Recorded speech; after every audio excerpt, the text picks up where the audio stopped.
Gerald Ashley, risk expert from St Morgan & Company, is with me to take a look through this morning's business headlines. That's all coming up on the programme today. It's Thursday, the 21st of December. This is the Business Breakfast on Jazz FM. Well, as I say, Gerald Ashley, risk expert at St Morgan & Company, with me to go through this morning's business headlines. A very good morning to you, Gerald. Not a very good morning for Theresa May, perhaps. Lost another ally from her front bench. This is following the resignations earlier this year of her defence minister, her international development minister. But do you think it actually puts her in a difficult position ahead of 2018? Morning, Nick. I think probably not from a financial markets point of view. It's hardly a news story that the government is quite fragile and shaky. And as we know, markets look forward a great deal. And in a sense, it doesn't add anything new. To be honest, I think Damien Green is not a particularly well-known figure outside of Westminster. Political watchers and those in the Westminster bubble obviously see this as a very big story, but I think for financial markets, to be really frank, I don't think it's a big story at all. Let's discuss something that may be more of interest to markets then. So overnight, we've seen the US confirm its ruling relating to Bombardier. They've accused the Canadian aerospace giant of taking government subsidies at the expense of Boeing. This has become something of a struggle between the US and the EU, and the UK has been wrapped up in this because, of course, there are many jobs at stake in Northern Ireland, in the Belfast plant, making wings. Do you think that this, first of all, suggests anything about how the US will look going forward when it comes to trade? Yes, I think it does. I think you're right to look at that point. A little bit of background, this Bombardier Canadian firm, and this is also having an impact on US-Canada trade relations. There was a feeling, you may recall, about a couple of months ago that this problem had been solved, that the Americans were going to be much more acquiescent about everything, and it would all sort of fade away. That is not the case given the ruling from the Commerce Department yesterday, who was slapping on 292% tariffs. It's not the end of the story equally, in it'll go off to international arbitration.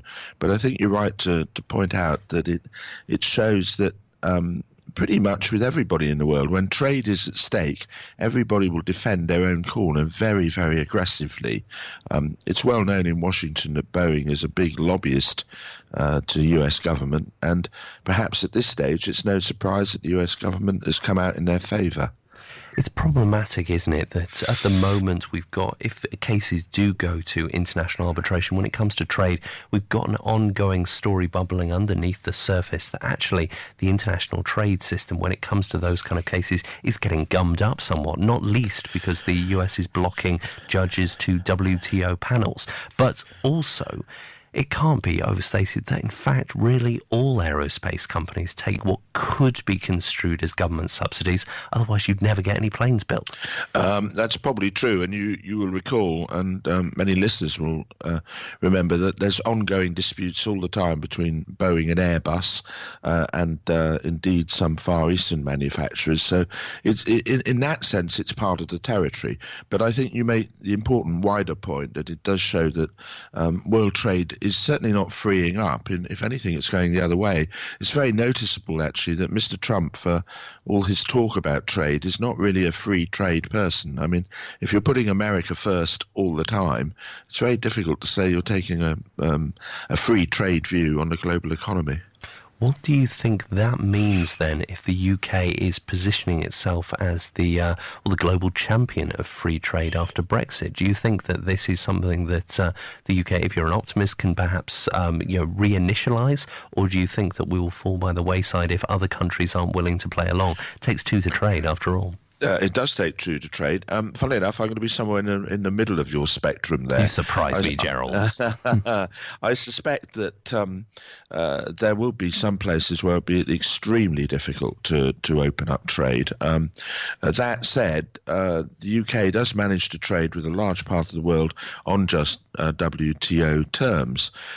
The bigger picture, I think, is slightly more worrying in that, as you said earlier, the world is, if anything, is looking inwards rather than outwards, and whether Britain can forge big relationships with big players in that atmosphere, I think is going to be in some doubt.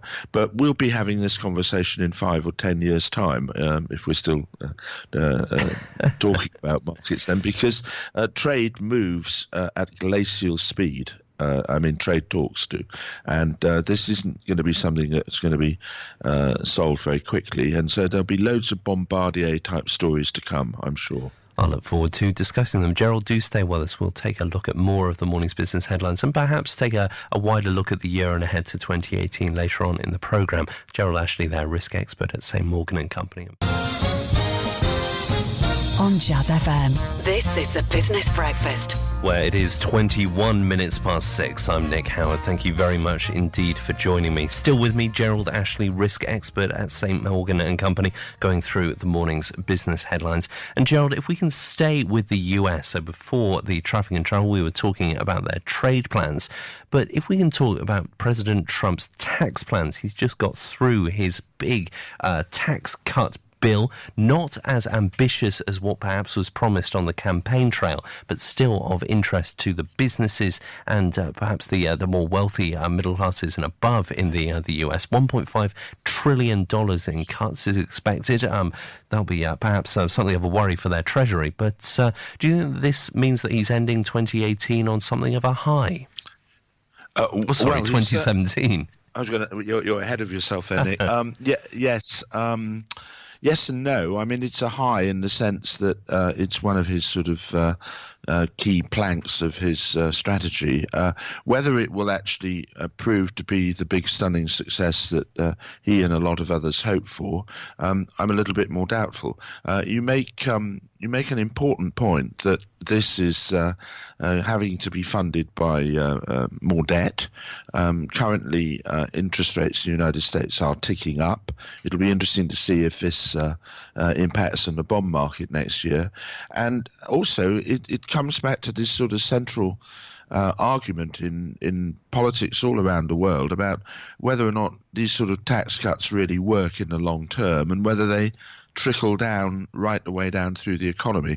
And there's a lot of dispute about that. So in a sense, it's going to be almost a form of experiment over the next year or two as to whether it does boost the US economy and keeps their interest rate structure in check without causing them any problems. I personally feel that it will give a modest boost, and that I think the stock market in the United States, which is in common parlance is very fully valued, has already discounted most of the potential boost. So I'm not certain it's going to lead to lots of cheering, particularly in the financial markets next year. Now, looking at the UK, the International Monetary Fund, the IMF, has cut growth forecasts for the UK economy. It was all initially talking about 1.7% growth, cutting it down further to 1.6% for this year, 1.5% for next year. Now, that in itself is already below what other major developed nation forecasts are at the moment. But also, more interestingly to me, Christine Lagarde, the chief of the IMF, also took aim at the comment that this wasn't just the opinion of experts, it was the economic data. It does feel as though the UK has riled some of these international financial bodies. There's a little bit of history to this. The IMF, I think it's fair to say, has often ruffled feathers with some of their forecasts, and also it's true to say that their forecasting record is not desperately good, and so both these things have come together. She made a few comments about, well, this is kind of, the effect or the price of the Brexit decision and all the rest of it. I suspect what's going on here is that the IMF forecasts are slightly on the gloomy side. I don't think that we're going to see anything materially different. It may be 0.1 or even 0.2% more in growth. There's no doubt that the UK economy is performing less well than the other G7 countries. But often when these reports come out, they're the end of the story, not the beginning of the story. And so it wouldn't surprise me if there's just a slightly higher tick up in growth next year than their forecast. But she's right about the broader point or they are right about the broader point that the UK is not performing so well, and that we're going to have probably not a very good year for growth next year, but we will grow, and I'm going to be slightly more optimistic than they are. Now, the Financial Times this morning suggesting that selling new homes on a leasehold basis is to be banned. That is going to be good news for householders who are moving in. We've seen leaseholds getting something of a bad rep over recent years. So often these are ways of selling homes that there's a standing charge that goes to shared spaces and things like this, but it means you don't own the freehold of your home. But do you think that this might actually have I'm not even going to leave that up. I mean, what kind of impact do you think this might have? I think it remains to be seen. I mean, you're quite right. There have been some quite unpleasant stories of sort of abuse of the system. What in the past was a sort of notional amount of ground rent has been factored up by some landlords or owners of leases into quite large charges, and hence the potential action by the government. To be honest, I'm always slightly sceptical of any intervention by governments in the UK housing market. Their record is almost universally poor in trying to stimulate the market.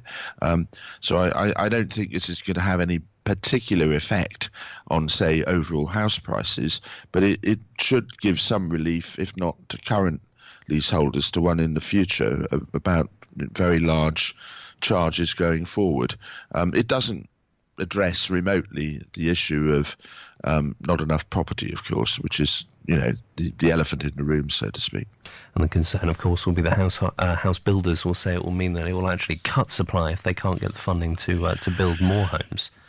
Yeah, I think that's right, and we seem to go round and round the same old circle. I think whichever way you look at it, at some point the government, whether it's either directly or more likely through local authorities, are going to have to build more property, and everything else is marginal until there's a big and effective house building scheme. Now, Gerald, we're coming to the end of the year, Christmas just days away. If I can just, get your thoughts, where do you think we are in terms of equities, in terms of the markets at the moment? I mean, here in the UK, but perhaps in the US as well. Where are you actually seeing things at the moment? This is a chance to be royally wrong for the next 12 months. I think one of the interesting things about the atmospheres, let's start with the UK stock market, has been that a lot of people have been fearful that there was going to be a big sell-off or even a crash or whatever. And of course, none of that happened. For those of us who've seen quite a few crashes in the past, I don't think the setup or the atmosphere or the sense of any fear in the market is remotely the same. So we've had no crash in UK equities, and I'm going to stick my neck out and say I think there won't be in UK equities, and there won't be next year. That said, because of really going back to the IMF comment, there is growth, but it's not going to be spectacular. So I think that may well be reflected in the stock market. Don't expect huge gains in the stock market next year. Dare one say it, perhaps we'll have a dull year. Overall, in America, I think the market there does look expensive, and I think investors are moving much more towards Europe over the next 12 months. But again, it's always good to stick your neck out, as I just said. And I don't think we're going to see an equity crash anywhere in 2018.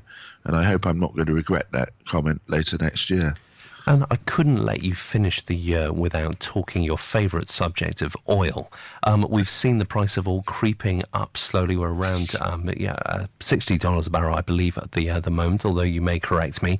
But how much of this do you think is other forces? I'm thinking perhaps of the imminent float of Aramco, the Saudi Arabian vehicle. Do you think that perhaps once that happens, the price may change?